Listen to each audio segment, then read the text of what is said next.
It is interesting to note that twice as many people die from peanut allergies a year than from terrorist acts.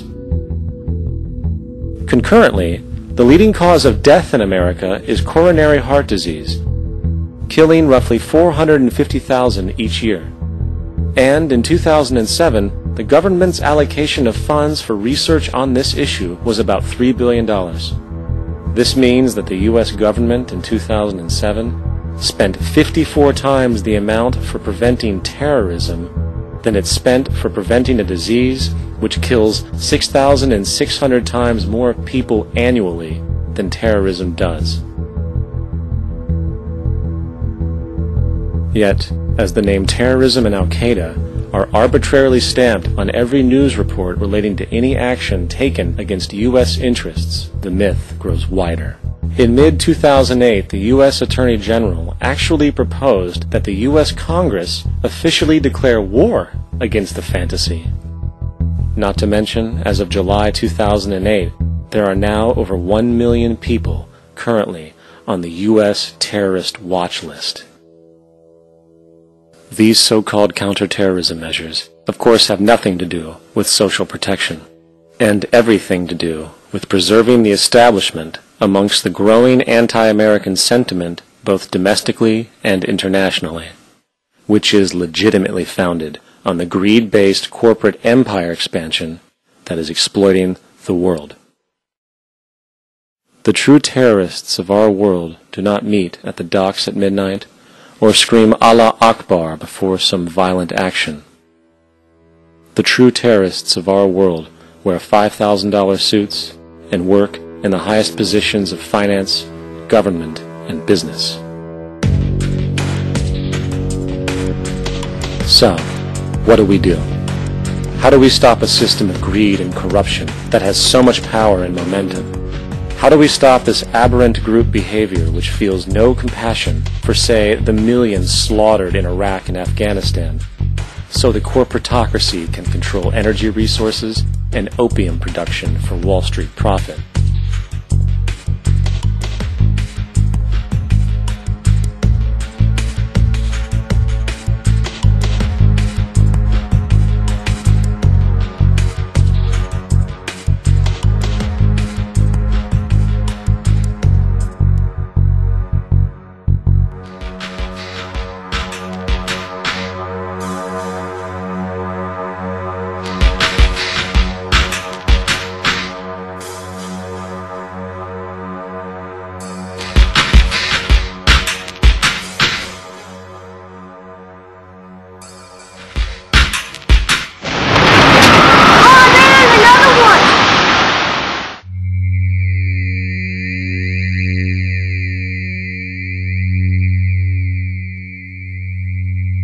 How do we stop a system of greed and corruption that condemns poor populations to sweatshop slavery for the benefit of Madison Avenue?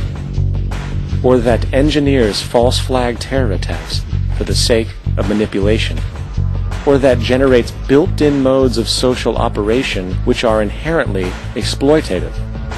Or that systematically reduces civil liberties and violates human rights in order to protect itself from its own shortcomings? How do we deal with the numerous covert institutions such as the Council on Foreign Relations, the Trilateral Commission, and the Bilderberg Group, and other undemocratically elected groups which, behind closed doors, collude to control the political, financial, social, and environmental elements of our lives? In order to find the answer, we must first find the true underlying cause. For the fact is, the selfish, corrupt, power, and profit-based groups are not the true source of the problem. They are symptoms.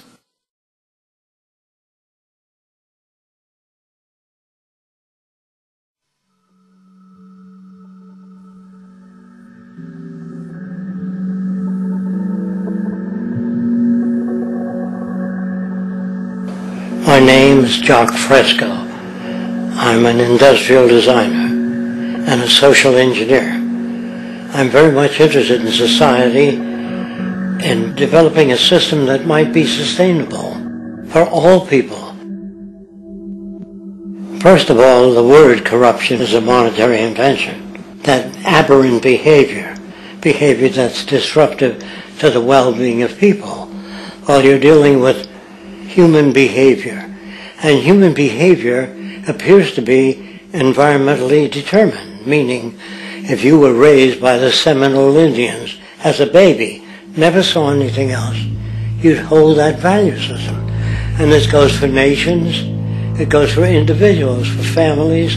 They try to indoctrinate their children to their particular faith and their country and make them feel like they're part of that. And they build a society which they call established.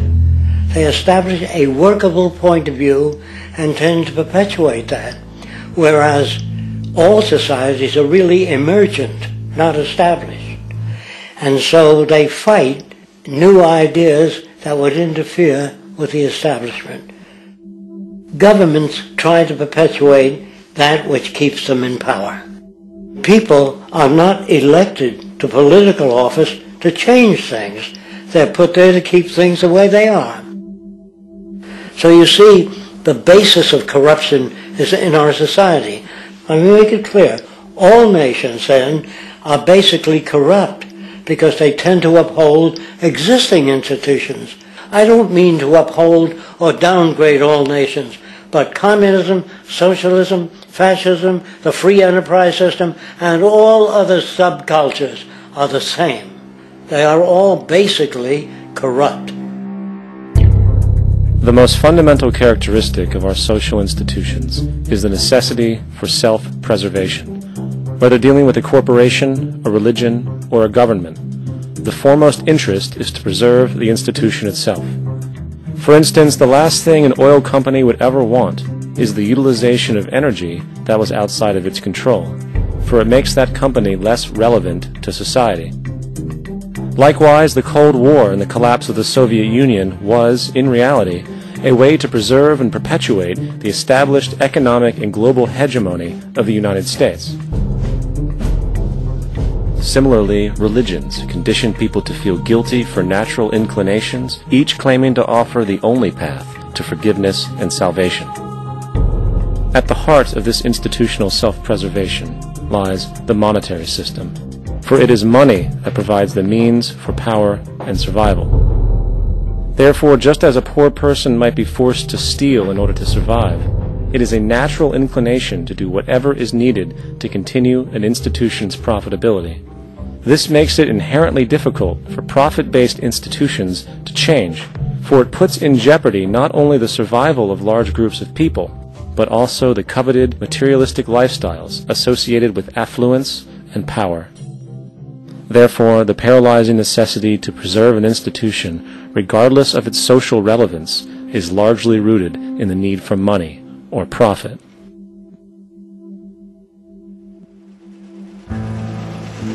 What's in it for me is why people think. And so if a man makes money selling a certain product, naturally he's going to fight the existence of another product that may threaten his institution. Therefore, people cannot be fair, and people do not trust each other. A guy will come over to you and say, I got just the house you're looking for. He's a salesman. When a doctor says, I think your kidney has to come out, I don't know if he's trying to pay off a yacht or that my kidney has to come out. It's hard in a monetary system to trust people. If you came into my store and I said, this lamp that I've got is pretty good, but the lamp next door is much better, I wouldn't be in business very long. It wouldn't work. If I were ethical, it wouldn't work. So when you say industry cares for people, that's not true. They can't afford to be ethical. So your system is not designed to serve the well-being of people. If you still don't understand that, there would be no outsourcing of jobs if they cared about people. Industry does not care. They only hire people because it hasn't been automated yet. So don't talk about decency and ethics. We cannot afford it and remain in business.